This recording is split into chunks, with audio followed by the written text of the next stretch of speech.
Right, boys, welcome back to another video. It is match day -1, Bradford City at Hillsborough tomorrow. And I thought, you know what, instead of doing some more pre-match content, I thought I'd make a different type of video, and I'm doing my worst ever Wednesday 11, as you can tell by the title, and probably the thumbnail. Yeah, we're going to be judging this on a few metrics, one of which will be the pound for pound, so if we bought someone for a decent amount of money and they've been shit, then they'll be going into the squad. I bet you can already think of a few players that will be in here.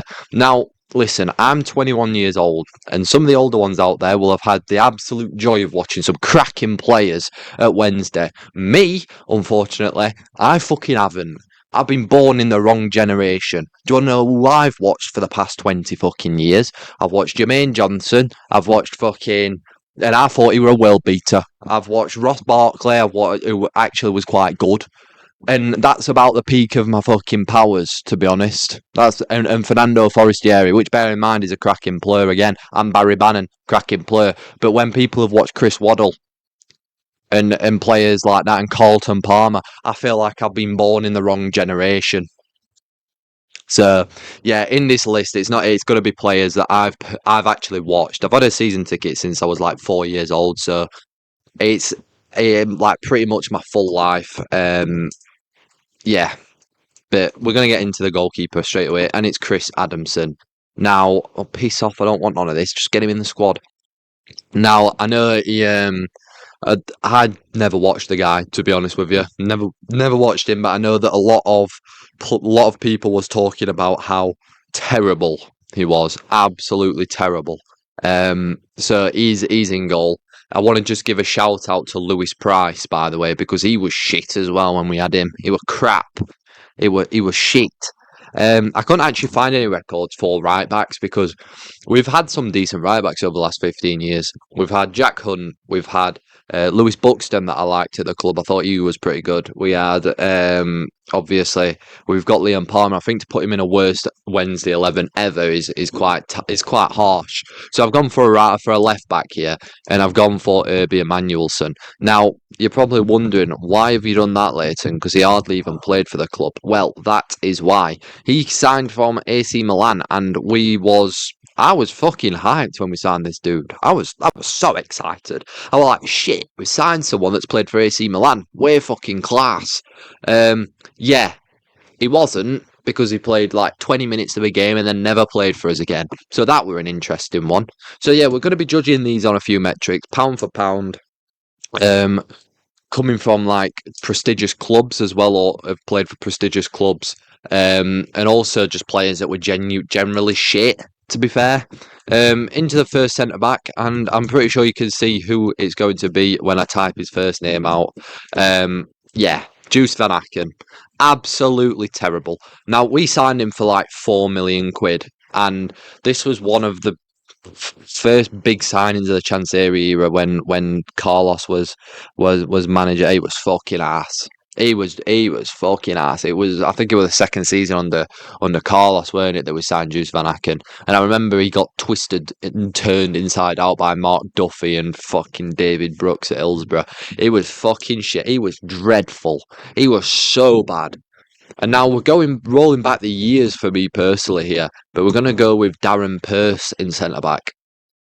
Now, obviously, I have a lot of fond memories of the Wednesday side that included Chris Lines, Darren Pearce, Lewis Buxton, like that era of players, because that's when I was growing up, and it was like, and despite us not being the greatest football team, but I quite like that starting 11. Darren Pearce I thought was shit, though. I thought he was terrible. Then it's another one that, believe it or not, I actually have never seen play again. However, not only do I know about this lad for his absolutely horrendous performances, John Beswetherick. Like, everybody talks about how shit he was. Everybody, but he was apparently terrible. So he's gonna slot in at left back. Next, we're gonna be going on to right midfield. And listen, I couldn't find like individual positions for right mid and left mid. I feel like One that I can put in here, and mainly just because of the clubs he played for. He played for Real Madrid. Is Royston Drenthe. Like he had a few really bright spells for us, bright moments. I think he scored against Charlton a really good goal. I think he did a few skills on the halfway line in a few times as well. But the bloke played for Real Madrid, and he just didn't really live up to our expectations at Wednesday. To be fair, he didn't look like a world beater, but he did score a nice goal against Charlton, I must admit. So I've actually gone with 4 centre mids, I think, across the midfield line. Actually, no, I haven't. I tell a lie. We signed George Boyd, and George Boyd's in there. Again, it's one of them. I think this one maybe a bit harsh. But I thought he was fucking shit. I thought he was garbage. I thought he was terrible. He did so well at Burnley. He was a cracking player at Burnley. I was buzzing that we signed him. And, look what happened. He was shit. He was terrible. Maybe it's a bit harsh putting him in the worst Wednesday 11, but again, I couldn't really find another right midfielder. Like I said, Royston Drenthe was an option. Maybe I've got it wrong. Maybe Royston Drenthe should be in here, but I just have terribly negative feelings and reminders about George Boyd, if I'm being totally honest with you. Moving on to the next centre mid, into the first centre mid, sorry. And it's a lad that we got on loan. And his name is Jacob Butterfield. Oh shit, I don't know why it's not. Let's start to type it. Jacob Butterfield. He was garbage. I think we actually swapped Sam Winall for Jacob Butterfield that season. And I'd have rather kept Sam Winall. Yeah, I know he weren't scoring at that point in his career, but I'd have rather kept Sam Winall than bring in fucking Jacob Butterfield, because this bloke was tripe. He was garbage. He was gash. That's another good word for it. Absolute gash. Terrible. But it was only a loan, so maybe I'm being a bit harsh. Someone that, however, I'm not being harsh about is Alman Abdi. Again, I think we signed him for about 4 million quid from Watford, despite him having a terrible injury record. We go and sign him for 4 million quid from Watford. What happens? He plays about 20 games in 4 years, and when he plays, mate, he was quality. When he played, he were actually quite good. I remember he scored a goal, I think it was Forest away, and it was a really, really good goal. But to sign him for 4 million quid and for him to play like 20 games is a fucking shambles. That's like horrendously bad business, that. Moving on to left midfield, that's also not a left midfielder. It is James O'Connor, with his luscious golden ginger locks. Not really much to say about James O'Connor, to be fair. I thought, again, I don't think this is harsh. I thought he was terrible. We've had some pretty shit players. We had a few shit players in that era of the club. But I don't know. He always just sticks out in my mind, not particularly for being crap, but just because he was ginger, and I remember him. That's about it, and that's all I can remember about James O'Connor, to be honest. And everyone I speak to says about how bad he was. So there we go. And I did actually watch him quite a lot, obviously, because I had a season ticket at the time. But again, I just can't even remember him doing anything remotely good. Something that I can remember, though, and someone that I can remember quite vividly because of how bad he was Jay Bothroyd, right? We brought him in, and this bloke couldn't hit a barn fucking door. He was crap. And you know what I see now?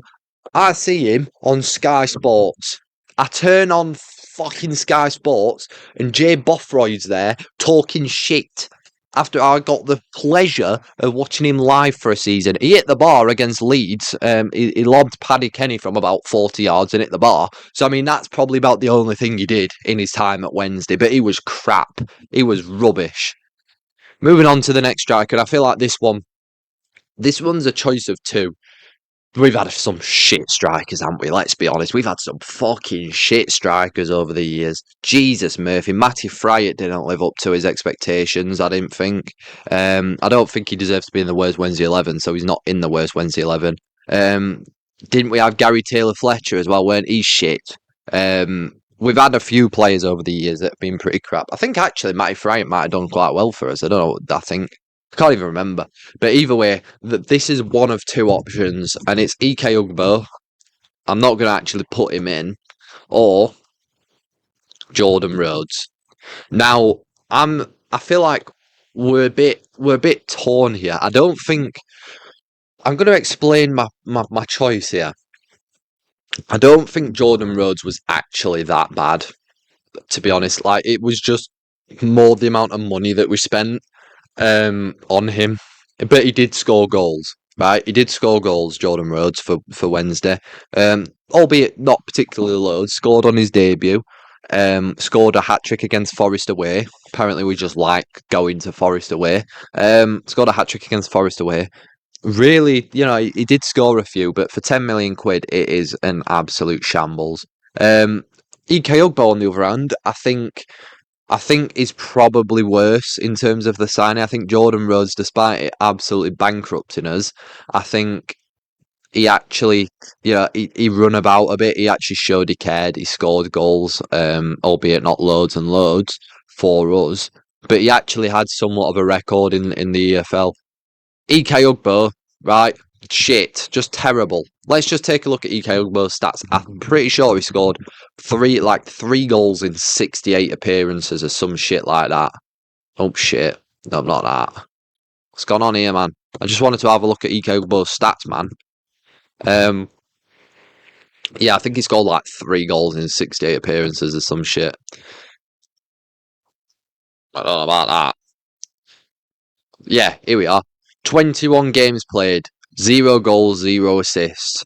34 games played, 0 goals, 0 assists. 2023 was his loan spell. But not only that, but his 2 goals that he scored after signing permanently in 2024 was in the EFL Cup. Perfect. Cheers, EK. And not only that, but towards the back end of his Wednesday career, he looked like he couldn't be fucking arsed, to be quite honest with you. He looked like he couldn't be bothered. So that's why EK Ugbo, for me, despite him having somewhat of an ability, in my opinion, because I think, he has got ability. He has, because he showed it while he were on loan with us. He scored a few for Cardiff before he joined Wednesday that season as well. I think EK Ugbo probably should be up front for us instead of Jordan Rhodes. Now, another reason why that is the case for me is because we signed him prior to us being in the worst period in our history under Chansiri, and 3 million, I think it was about 3 million quid that went on him. And, ultimately, I'm not saying it's all his fault of like what happened to the club, because it's not. At the end of the day, the financial side of it was shit. But EK Ugbo, we signed him for 3 million quid, and then coincidentally, 2 years later, we end up going into a fucking administration. So, listen, it's not EK's fault that we went and bought him for a ridiculous price, but we bought him for a ridiculous price and it fucked us. So, but also the financial mismanagement of the last 10, 15 years has also fucked us. So that's also it. But yeah, I hope you've enjoyed this video, boys. And if you have, then please leave a like and subscribe if you're new. Yeah, Bradford City tomorrow. I'm really looking forward to the game. If you would put anybody else in your worst starting 11, let me know. Again, like I said, I've only been alive on this earth for 21 years. So despite, I'm sure there's some shitters behind my time. But, in my time, I've also seen some incredibly shit players. So, yeah, I also want to say thank you so much for 100 subscribers. Like, I don't know what the fuck's happened over the last few days, but I've gone from being on like 20 subs to 100 in the space of like 3 days. So, yeah, I appreciate you all so much. So, thank you for that. But yeah, I hope you've enjoyed the video, and I'll see you later. Bye bye.